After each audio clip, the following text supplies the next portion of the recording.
अस्सलाम वालेकुम, मेरा नाम है दानिश मकसूद और आप देख रहे हैं मेरा YouTube channel Dawn news editorials. आज है 16 दिसंबर 2021। आज हम काफ़ी अहम एडिटोरियल करने वाले हैं और वो है ईस्ट पाकिस्तान लेसन्स।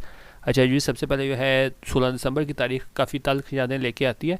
एक तो सारी बात है, हमारे पास ईस्ट पाकिस्तान वाला हमारे पास वाक़या है कि जब हमारा जो मशरक़ी हिस्सा था वो हमसे अलहदा हो गया। तो ये अलग बात है ये देखने की कि भाई बांग्लादेश जो अलग हुआ तो उसमें हमारा अपना भी कितना किरदार था, क्योंकि जब भी बात आती है तो फ़ौरन कह दिया जाता है कि नहीं भाई ये सारा कुछ इंडिया ने कराया था। लेकिन हमें जो है ना वो एक ख़ुद एहतसाबी का अमल भी करना होगा, इंट्रोस्पेक्शन भी करना होगा। ख़ासतौर पे वो वेस्टर्न हिस्से में जो लीडर्स थे क्या उनका क्या किरदार था, हमें वो भी देखना होगा। सारा कुछ जो है वो इंडिया पे डाल देना वो ठीक नहीं होगा। ठीक है, एक हमारे पास उसमें वो इशू था। फिर हमें पता होना चाहिए ख़ासतौर पे जब ये आप सारा ये इस ईस्ट पाकिस्तान फियास्को की डिटेल पढ़ते हैं, हिस्ट्री पढ़ते हैं, तो एक चीज़ जो आपको बहुत ज़्यादा पता होनी चाहिए वो हमारे पास हमूदुर रहमान कमीशन रिपोर्ट है।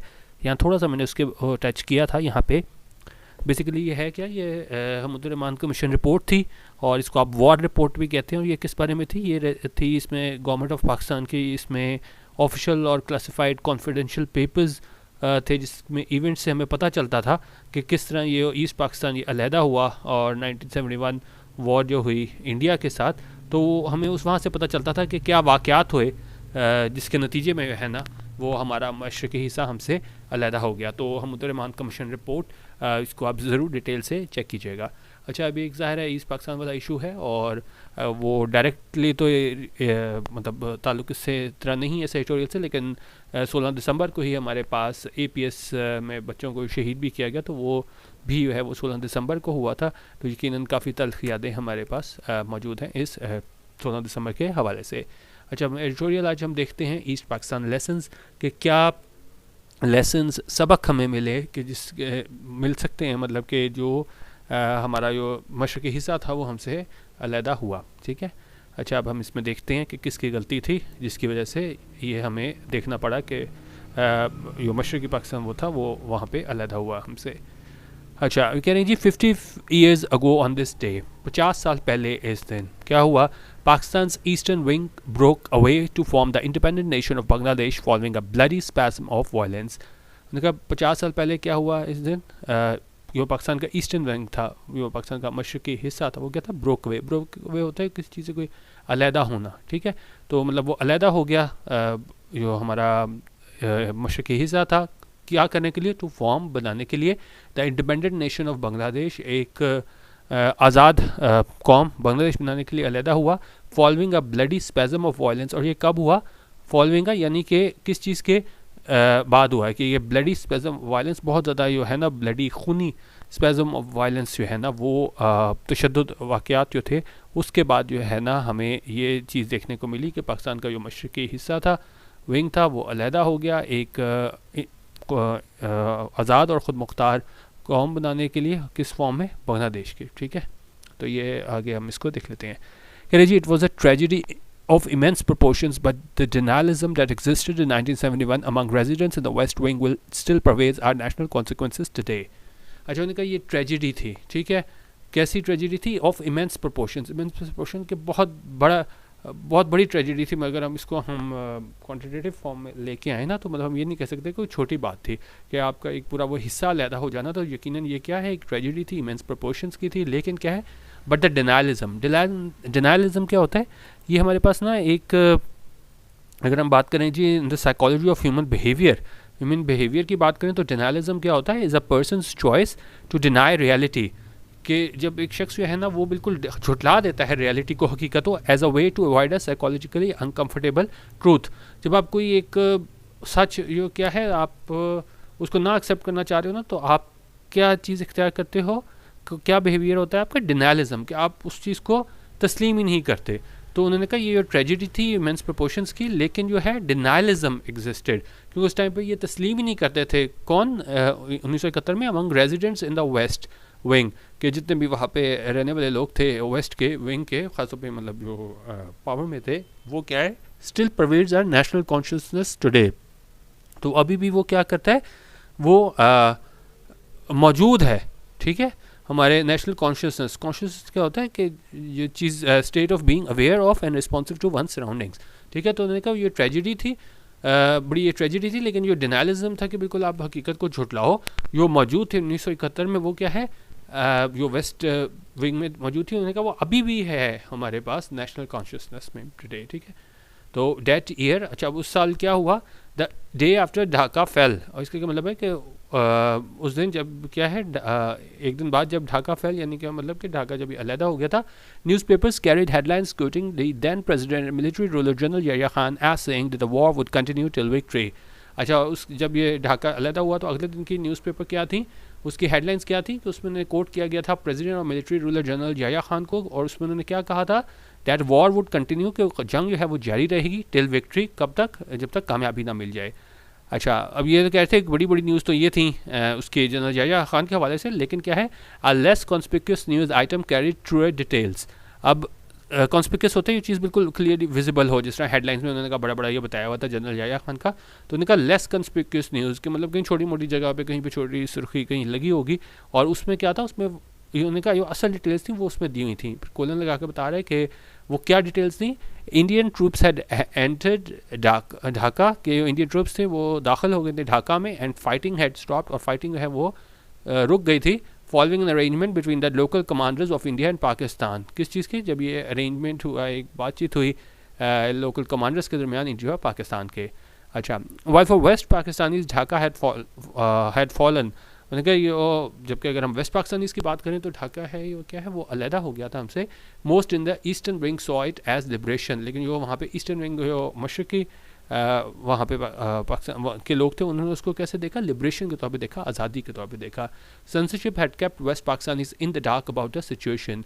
अच्छा जो सेंसरशिप थी उसने क्या किया, had kept West Pakistanis in the dark, kept in the dark area में, इसका क्या मतलब होता है, टू बी केप्ट अनइनफॉर्म, जब आपको है ना इन्फॉर्म ना रखा जाए, आपको बेखबर रखा जाए, और आपको क्या है एक्सक्लूड दिया जाए, उससे अलहदा कर दिया जाए कि आप कोई चीज़ नॉलेज हासिल कर सको। तो उन्होंने कहा इस सेंसरशिप ने है ना वेस्ट पाकिस्तानी को क्या केप्ट इन द डार्क रखा था, यानी उनको असल हकायक नहीं पता चलने दिए थे किस बारे में, अबाउट द सिचुएशन, इस सारी सूरत हाल के हवाले से। अगर हाफ अ सेंचुरी लेटर, 50 सालों बाद क्या हुआ, many question still remain unanswered, अभी भी उनका बहुत ज़्यादा सवाल जो हैं वो क्या है, अनआंसर्ड हैं, यानी उनका जवाब नहीं मिल सका है।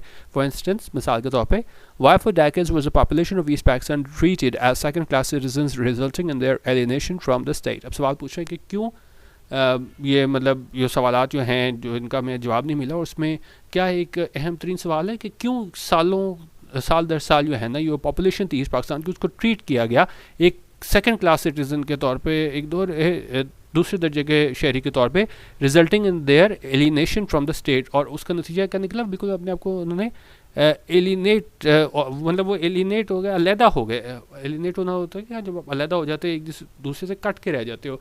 तो उनका क्या ये रीज़न बना कि उनको ये है ना एक सेकंड क्लास सिटीज़न के तौर पे ट्रीट किया गया, जिसमें बिल्कुल वो है ना एक जो ताल्लुक़ होता है स्टेट का और सिटीज़न का, वो क्या है ख़त्म हो गया, एलिनेट हो गए वहाँ से वो। Ayub Khan's one-unit scheme merging West Pakistan's provinces to create parity between both wings was actually an attempt to counter the Eastern wing's numerical majority. उन्होंने कहा अयूब खान का जो वन यूनिट स्कीम थी उसने क्या किया था, मिलाया था, मर्ज किया था वेस्ट पाकिस्तान प्रोविंसेस को, क्या करने के लिए, टू क्रिएट पैरिटी, इक्वालिटी, किसके दरमियान, बोथ विंग्स, ईस्ट विंग और वेस्ट विंग के दरमियान, ठीक है। वॉज एक्चुअली एन अटैम्प्ट, उन्होंने कहा वो दरअसल एक कोशिश थी, क्या कोशिश थी, to counter the eastern wing's numerical majority के मुकाबला किया जाए जो ईस्टर्न विंग की जो है न्यूमेरिकल मेजॉरिटी, क्योंकि ज़ाहिर है to counter the eastern wing's numerical majority, ठीक है। तो ये कह रहे हैं कि जी उन्होंने कहा असल जो अयूब खान का वन यूनिट स्कीम थी, इसको मर्ज किया जाए वेस्ट पाकिस्तान प्रोविंसेस को पैरिटी क्रिएट करने के लिए, वो एक कोशिश थी ताकि है ना वो ईस्टर्न विंग की न्यूमेरिकल मेजॉरिटी को है ना वो क्या है काउंटर किया जाए, ठीक है। Unfortunately, बदकिस्मती से successive governments in Pakistan have failed to officially release the Hamudur Rahman Commission report that proved the debacle. अच्छा जब भी बात होती है बांग्लादेश के अलहदा होने की, सबसे ज़्यादा आपको रिपोर्ट देखने को मिलेगी वो होगी यही हमूदुर रहमान कमीशन रिपोर्ट, जिसमें उन्होंने बताया हुआ था क्या क्या वाक़यात बने जिसके बाद से जो है ना वो हमें बांग्लादेश देखने को मिला। तो उनका सक्सेसिव गवर्नमेंट, सक्सेसिव क्या होता है, एक के बाद एक आने वाली गवर्नमेंट्स, उनका जो सक्सेसिव गवर्नमेंट्स थी पाकिस्तान में have failed to officially release, वो नाकाम हुई हैं जारी करने में इस हमूदुर रहमान कमीशन रिपोर्ट को, जिसने क्या किया था, that probe the debacle. Debacle क्या होता है, failure, sudden ignominious failure, fiasco. तो जिन्होंने इन्वेस्टिगेट किया था इस समुद्रमान कमीशन रिपोर्ट ने, तो उस को है वो नाकाम हुई ऑफिशियली रिलीज़ करने में एक के बाद एक आने वाली गवर्नमेंट्स जिन्होंने इस फेलियर को इन्वेस्टिगेट किया था, प्रोब किया था. Whatever of its contents are known serves as an indictment of the policies of the then federal government vis-a-vis the East Pakistanis. उनका और से भी कंटेंट्स जो भी मतलब ज़ाहिर है उनका मुकम्मल तौर पे जो है ना वो इसको इन्होंने ऑफिशियली रिलीज़ नहीं किया था समुद्रमान कमीशन रिपोर्ट को, लेकिन जो भी उसके कंटेंट्स थे मंदरजात थे जो हमें पता हैं वो हमें क्या करते हैं बताते हैं. इंडाइटमेंट होता है कि एक फॉर्मल चार्ज और acquisition of a serious crime, हमें वो एक इंडाइटमेंट के तौर पे बताते हैं कि जो पॉलिसीज़ थी उस वक्त की फेडरल गवर्नमेंट की ईस्ट पाकिस्तानीज़ के हवाले से. ठीक है, तो वो उन्होंने कहा वो एक तरह का क्या है, आप कह लें कि जी वो एक चार्ज या इल्ज़ाम है एक बहुत सीरियस क्राइम का, जो भी हमें पता चले हैं कंटेंट्स मतलब कि पूरी रिपोर्ट तो नहीं आई लेकिन जो भी पता चले हैं वो ये बताते हैं कि किस तरीके से ये है ना मतलब इनकी पॉलिसीज़ थी फेडरल गवर्नमेंट की ईस्ट पाकिस्तानीज़ को लेके, और इसमें उसको क्या है ये मौजूद इल्ज़ाम उसमें ठहराया जाता है. आप कह सकते हैं कि जो उस पर एक फॉर्मल चार्ज लगता है कि ये उनकी पॉलिसीज़ थी ईस्ट पाकिस्तानीज़ के हवाले से. Indeed, the Indians played a reprehensible role by meddling in the country's internal affairs. अब जिस तरह मैंने आपको एडिटोरियल के शुरू में बताया कि जी बड़ा आसान है, हर चीज़ जो है ना वो आप इंडिया पे डाल दो और अपना मुहासबा ना करो. उनका यकीनन जो इंडियंस थे वो उन्होंने क्या किया, प्लेड अ रेप्रिहेंसिबल रोल. रेप्रिहेंसिबल होता है काबिल मुज़म्मत, डिजर्विंग सेंशर और कंडेमनेशन, कि उन्होंने जो रोल अदा किया, किरदार अदा किया, वो बड़ा रेप्रिहेंसिबल था, काबिल मुज़म्मत था. किस तरह उन्होंने ये किरदार अदा किया, by meddling in the country's internal affairs, कि अंदरूनी मामलात में उन्होंने जो है ना वो मेडल किया. इंडिया वालों ने, मेडल होता है मुदाखलत करना, इंट्रूसिव और अनवारंटेड इंटरफेरेंस, तो उन्होंने इंटरफेयर किया, मुदाखलत की हमारे जो हैं वो इंटरनल अफेयर्स में.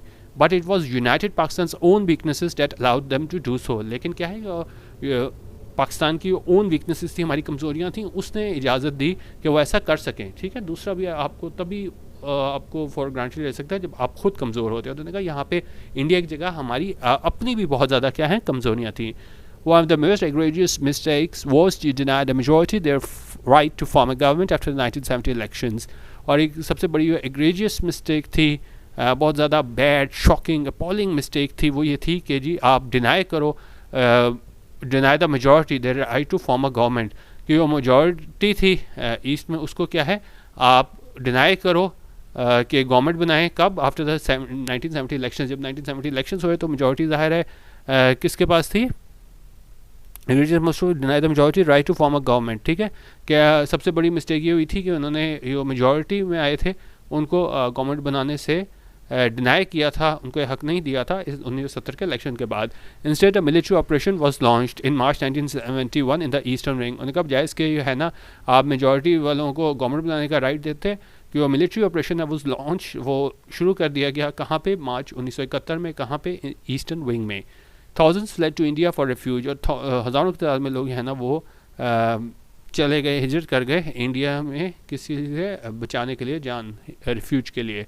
Innocent people were killed on both sides, मासूम लोग मारे गए दोनों साइड्स पे, Bengalis as well as non Bengalis. उनका बंगाली और नॉन बंगाली दोनों मारे गए. और वो कहाँ मारे गए?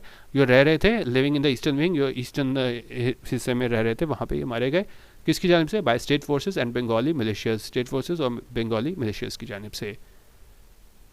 Unfortunately few lessons have been learn from that tragedy. अच्छा, अब बात यह है कि ठीक है वहाँ पे जो भी हमारे मसाइल थे, चीज़ें थी जिसकी वजह से हमें हमारा हिस्सा मशरक़ी हिस्सा अलहदा हुआ, लेकिन क्या बदकिस्मती की बात यह है कि बहुत कम जो है ना वो सबक सीखे गए हैं उस ट्रेजेडी से. Denying people their rights. अच्छा, अब ये बता रहे हैं कि क्या क्या इन्होंने किया था. एक तो उन्होंने कहा लोगों के जो हक थे उसको डिनाई कर दिया. ठीक है, जो मेजॉरिटी वाले भी थे उनको हुकूमत नहीं बनाने दी 1970 के इलेक्शन के बाद. Denying people their rights including the right to information, कि एक तो उनके राइट्स जो हैं डिनाई किए, जिसमें कौन से राइट शामिल थे? राइट टू इन्फॉर्मेशन का था, और क्या था? Imposing the will of the few on the many. ठीक है, कि आपने थोप दी कि विल ऑफ द फ्यू के जो कुछ लोग चाह रहे थे वो आपने जो है ना वो उसको लागू करने की कोशिश की ज़्यादा लोगों में, और आपने ये नहीं देखा कि भाई मेजॉरिटी किसकी है. ठीक है, और and resorting to authoritarian tactics are still the preferred methods of those who control the levels of power in Pakistan. और उन्होंने कहा इख्तियार करना कौन से अथॉरिटेरियन टैक्टिक्स, उन्होंने कहा वो अभी भी ये है ना वो प्रेफर्ड मेथड्स हैं, यानी इस मेथड्स को तरजीह दी जाती है उन लोगों की जानिब से जो क्या है control the levers of Pakistan. Levers of Pakistan क्या होते हैं कि जो लॉज बनाते हैं, रेगुलेशन बनाते हैं, स्ट्रेटजिक प्लान्स बनाते हैं। तो अभी भी उन्होंने कहा कि अथॉरिटेरियन टैक्स वो यूज़ करते हैं जो कंट्रोल करते हैं levers of power in Pakistan. अच्छा, अब कह रहे हैं 50 years later, 50 सालों बाद क्या हुआ है? A thorough and honest national debate is still pending on the past. किधर गया? उन्होंने कहा जी 50 years later, 50 सालों बाद, a thorough and honest national debate is still pending. उनका एक जामे और एक बिल्कुल दयानतदाराना एक नेशनल डिबेट जो है ना वो अभी भी पेंडिंग है, यानी अभी भी वो नहीं की गई है इस सेपरेशन ऑफ ईस्टर्न विंग के जो हमारा हिस्सा अलहदा हुआ था उस हवाले से। So that the mistakes of the past are not repeated, जो माजी की गलतियाँ हैं उनको दोबारा ना दोहराया जाए। If section of people agitates for their rights, उन्होंने कहा अगर कोई हिस्सा वो क्या है एजिटेट करता है, एहतजाज करता है अपने राइट्स के लिए, अपने हकूक़ के लिए, they are not working against the state, वो क्या है उस स्टेट के अगेंस्ट काम नहीं कर रहे, they are simply seeking the fundamental safeguards promise to them in the constitution. वो सिंपली जो है ना वो क्या चाह रहे हैं, सीख कर रहे हैं, जो एक बुनियादी इनको तहफ़्फ़ुज़ दिया गया है, इसका वादा किया गया है कि कहाँ पे, कॉन्स्टिट्यूशन में। तो उन्होंने कहा they can not be term traitors as the very in East Pakistan. तो अगर कोई अपना जायज़ हक मांगता है तो आप उसको जो है वो ट्रेटर, गद्दार नहीं कह सकते, जिस तरह जो है ना उनको कहना शुरू कर दिया गया था वहाँ पे ईस्ट पाकिस्तान में। They can not be term traitors as the very in East Pakistan, ठीक है। उन्होंने कहा involving better ties with Bangladesh is in Pakistan interest. उन्होंने कहा बनाना बेहतर टाइज, ताल्लुकात बांग्लादेश के साथ वो क्या है पाकिस्तान के इंटरेस्ट में है, मफाद में है। But fulfilling the social contract at home between citizens and the state must also be on the list of priorities। उन्होंने कहा ठीक है बांग्लादेश वालों से ताल्लुका करना तो ठीक है, लेकिन उन्होंने कहा ये सोशल कॉन्ट्रैक्ट एट होम, यानी कि स्टेट का अपने शहरियों के साथ क्या है, must also be on the list of priorities, वो भी हो इनकी लिस्ट ऑफ प्रायोरिटीज़ की, यानी कि जो तरजीहात हैं कि पहले क्या काम करना है। तो उन्होंने कहा ये चीज़ भी उस पर लिस्ट ऑफ प्रायोरिटीज़ में होनी चाहिए, यानी ये काम भी ज़रूर करना चाहिए कि जो हमारे पास क्या है ये इसको पूरा करें, और सोशल कॉन्ट्रैक्ट एट होम में, यानी कि शहरियों और स्टेट के दरमियान जो एक ताल्लुक़ है, ठीक है, उसको भी है ना वो पूरा किया जाए। तो बेसिकली ये हमारा एडिटोरियल था कि उन्होंने कहा कि जी जो हम लेसन्स जो है ना ईस्ट पाकिस्तान लेसन्स के हम क्या वहाँ पे सीख सकते हैं, कि जिस तरह उन्होंने बताया कि ख़ासतौर पे सबसे बड़ी बात तो यही आती है कि भाई वो मेजॉरिटी थी और वहाँ पे जो है उनको हुकूमत बनाने की का मौका नहीं दिया गया था, ठीक है। और इंडिया को ब्लेम जितना मर्ज़ी आप कर लें, लेकिन यकीनन कोताहियाँ जो है ना वो हमारी तरफ से भी हुई थी, जिसकी वजह से भारत को मौका मिला, ठीक है। तो ये आज का हमारा एडिटोरियल था ईस्ट पाकिस्तान लेसन्स, ठीक है। इसको आप चेक कर लीजिएगा, इसका PDF मैं आपको दे दूँगा और गूगल ड्राइव का लिंक, उसको डाउनलोड कर लीजिएगा और WPS ऑफिस में ओपन करेंगे तो हाईलाइटेड वर्ड्स के मीनिंग्स भी आप देख सकेंगे, ठीक है। वीडियो देखने का बहुत शुक्रिया। अल्लाह हाफ़िज़। पाकिस्तान जिंदाबाद।